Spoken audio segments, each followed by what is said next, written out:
Ok, bonjour à tous, retour sur Explain 11, la version démo.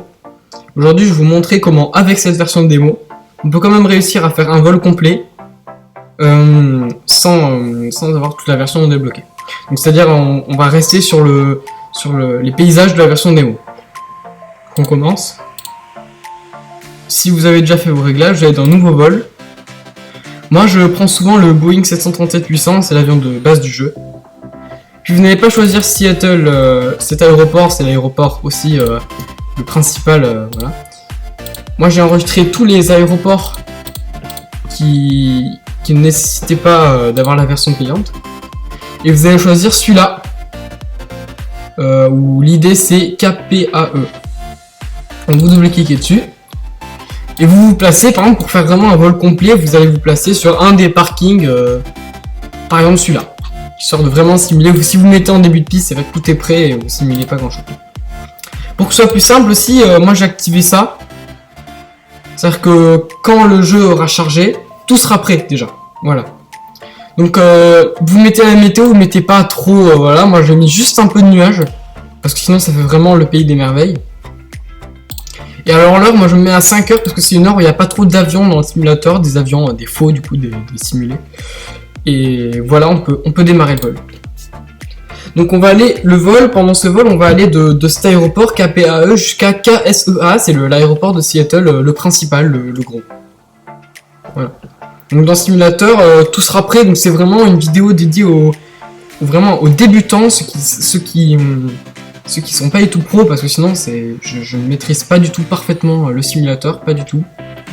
Donc tout sera déjà prêt quand ça va démarrer. Je vais vous apprendre à utiliser l'ATC, la tour de contrôle, comment on peut parler avec elle dans le simulateur, puis quelques autres notions, enfin bref, quand vous avez la version démo, comment on fait pour avoir tout, voilà.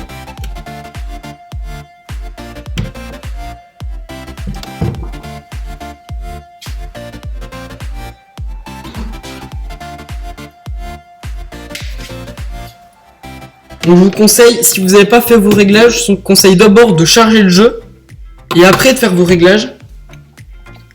Ça vous évitera plein de choses.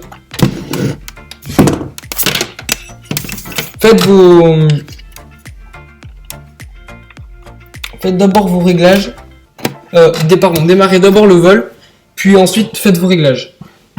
Je vous conseille aussi fortement d'utiliser un joystick de vol.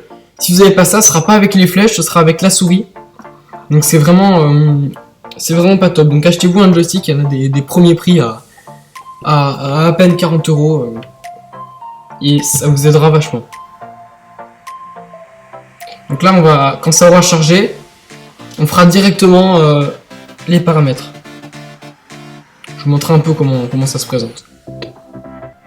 Voilà, donc là ça a démarré, donc je vous garde le suspense, je vous vais directement dans les paramètres. Donc là vous avez le joystick. Paramètres du joystick directement. Donc si vous avez des throttles directement sur le joystick, moi c'est comme ça me fait. Ça monte directement l'image de mon joystick, c'est vachement bien fait en fait. Donc voilà, dès que je bouge, là vous voyez pas, mais quand je bouge le throttle, ça bouge aussi sur l'écran. L'axe de la dérive, l'axe horizontal pour tourner à droite et à gauche en vol, et l'axe vertical. Vous avez à régler tous vos petits boutons. Par exemple, quand j'appuie sur celui qui est ici, voilà, ça me met que c'est la version de la poussée. Enfin, c'est un exemple, voilà. Vous pouvez régler aussi votre clavier, souris, si vous avez des choses à rajouter. Moi, j'ai réglé les vues sur le clavier, j'ai tout mis sur le joystick sinon. Puis voilà, et puis vraiment régler absolument vos graphiques en accord avec la puissance de votre ordinateur, sinon ce sera vraiment pas amusant. C'est vraiment régler bien. Moi je les ai mis assez haut parce que sinon par exemple j'ai mis des effets visuels assez bas et la qualité de texture super haut pour avoir une bonne qualité d'image, mais en revanche c'est pas du tout amusant. Par exemple quand on met les effets visuels au maximum, on peut voir carrément l'air chaud des réacteurs qui sort, c'est vachement bien fait. Donc là tout est bon, donc on va pouvoir lancer le simulateur. Donc je vais mettre pause pour vous expliquer, parce que dans la version démo on n'a que 15 minutes de vol seulement. Après ça se bloque, enfin on peut continuer à voler mais les commandes de vol sont bloquées, puis on a un gros rectangle au milieu comme ça qui dit que vous avez fini votre temps de vol. Donc c'est pas amusant. Donc je vais mettre pause pour vous expliquer.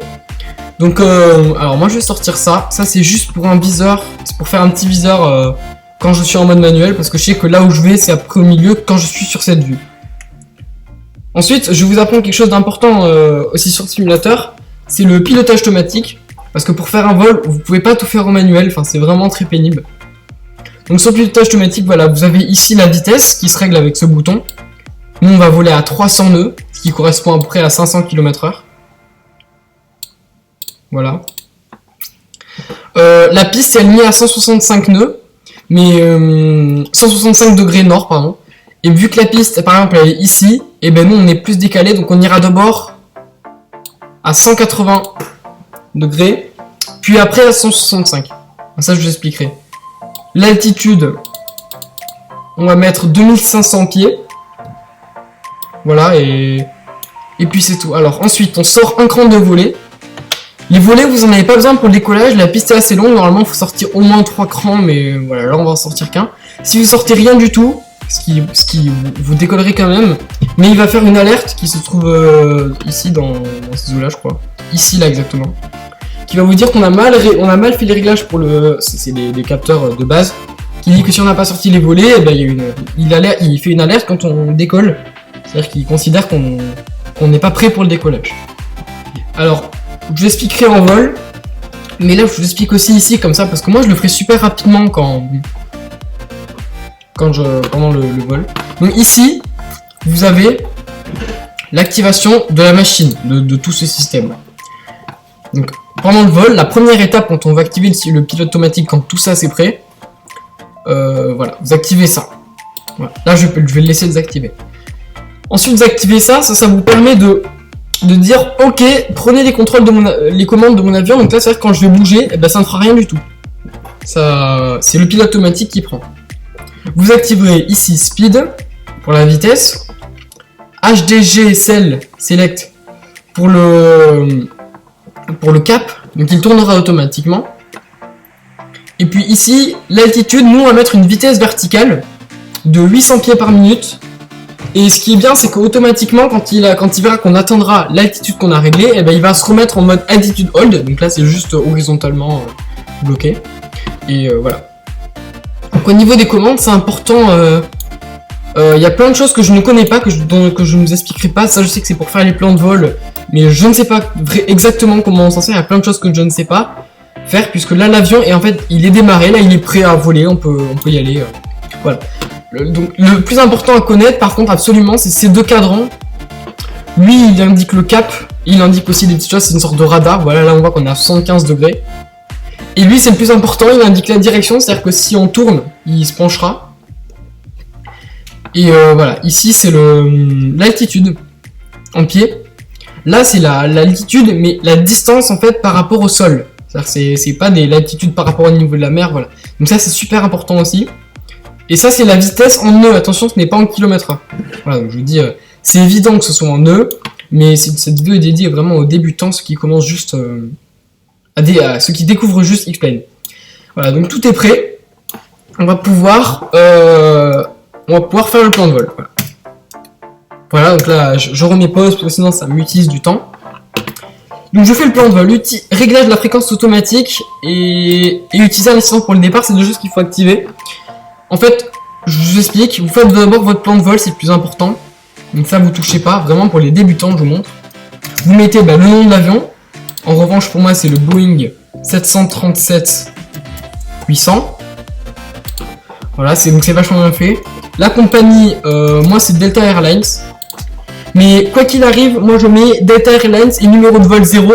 C'est-à-dire que quand la tour de contrôle parle aux avions, quand il a dit Delta 0, je sais que c'est moi, je mets pas de numéro de vol, c'est plus simple pour moi, après, pour me repérer. Nous allons à Seattle, l'aéroport principal, donc on met KSEA. Altitude en route, ça n'a aucune importance, mais normalement c'est votre altitude de croisière. Nous on pourrait mettre 3000, mais si vous avez des courts temps de vol, je vous conseille pas, c'est vraiment pas important. Donc on dépose le plan de vol, et on va d'abord commencer par faire quelque chose, une touche que vous devez régler, appeler le pushcar. Voilà, là voilà, il vous dit plein de choses. Voilà. Là, il vous dit plein de choses. Et voilà, ça veut dire que voilà, j'ai changé la vue. Là, normalement, voilà. Donc là, je suis allé à l'extérieur. Et quand vous tournez, voilà, vous pouvez voir ce petit appareil là. Eh bien, il va aller vous pousser. Voilà, il va vous pousser, il va vous emmener normalement sur la piste. Ou alors, vous reculez assez pour que vous puissiez faire un demi-tour. Donc on lâche les freins, sinon il pourra pas nous pousser. Alors voilà, donc moi on va faire le plan de vol. Voilà. Donc ça c'est juste quelque chose pour s'identifier dans l'aéroport. Je sais pas exactement ce que c'est, mais je sais que c'est obligatoire, c'est l'identification de l'aéroport. Ensuite on dit, voilà, on a envoyé un plan de vol à la tour de contrôle. Voilà, ça c'est les informations, donc tout Seattle, donc on va à Seattle, on doit maintenir 1000 pieds. Et ça c'est le transpondeur, mais ça je sais pas comment on s'en sert. On répond à chaque fois qu'il y a une demande, il y a juste un bouton répondre, ça se fait automatiquement. Donc là les plans de vol sont ok, la tour de contrôle elle sait qu'on va partir. Donc on demande le taxi, WQS taxi. Ça veut dire que là on demande, voilà, le chemin pour décoller, pour aller vers l'autorisation. Il nous dit que le chemin autorisé c'est celui-là, fait par les très jeunes. Donc on accepte. Alors on répond et puis voilà. Et là le push-car, vu qu'on a relâché les freins, il va aller directement. Voilà, je vais vous mettre une super vue, des vues que j'ai enregistrées. Voilà, il va aller là, il est là, et il va nous pousser en fait. Voilà, hop, il s'approche. Et voilà, hop, il nous pousse. Et là voilà, on est en train de se faire pousser par le petit push-car. Voilà. Alors je vous dis, enregistrer des vues, moi j'ai découvert un truc super génial. C'est que là quand on tourne, voilà, on a un accès en fait, c'est vachement rigolo. Pour aller en fait vers la cabine, voilà, je vous montre, on peut s'avancer, oui, vers la cabine, on peut aller se placer. Voilà, moi je vais pas le faire. Et je vais directement vous montrer les petites vues que j'ai enregistrées, donc je peux me placer par exemple ici. Si je veux, c'est des vues que j'ai pré-réglées. Vous pouvez vous placer ici. Voilà, mais ça c'est les vues les plus importantes. Je me suis placé là aussi pour montrer qu'on peut rentrer dans la cabine. Voilà, ici, cockpit général, et ici, la vue que je vous ai montré tout à l'heure. Donc là c'est bon, donc on va pouvoir y aller. Donc je pousse un tout petit peu les gaz, à la moitié à peu près. Attendez, là je vous conseille de regarder ce petit bouton de temps en temps. C'est pour regarder, on s'est placé à 5h, et à 5h15 sera fini. Donc en fait, vu qu'il n'y a pas le temps qui reste, eh ben, c'est mon moyen à moi, voilà, de savoir combien de temps il me reste. Je regarde l'heure dans le jeu et voilà. Il y a un bouton heure véritable. Ça, vous pouvez vous placer à l'heure exacte de l'heure exacte. Simplement, vu que je suis à Seattle et pas en France, eh bien, il me met l'heure avec le décalage horaire. Donc il doit y avoir à peu près 7h, 6h, je ne sais plus du tout de décalage. Donc ça fait que c'est pas du tout pour moi, c'est pas du tout l'heure véritable. Donc je préfère me placer. Je me suis placé toujours le 21 juin parce que c'est la journée où il fait le plus, où le jour est le plus long. C'est ma journée repère en fait. Voilà, je me place jamais au jour véritable. Et après je mets plutôt 5h, 14h. Des fois je mets à 4h quand je mets pilotage automatique. Je me mets à 4h parce que vous voyez bien les pistes, que les pistes s'allument en fait. Vu du ciel, ça se voit bien. Je me mettais à 14h aussi parce que le 21 juin à 14h c'est le moment où il fait plus chaud, le plus beau de la journée. Et là je me mets à 5h parce que je me suis rendu compte qu'à 14h, il simulait des faux avions pour faire un peu comme si c'était les heures de pointe. Et des fois il ne m'autorisait pas à décoller, donc je préfère me mettre à 5h du matin. Mais il fait quand même assez beau, c'est super bien fait je trouve, les graphismes, voilà. Donc vous suivez les flèches, voilà, c'est hyper simple. Hein.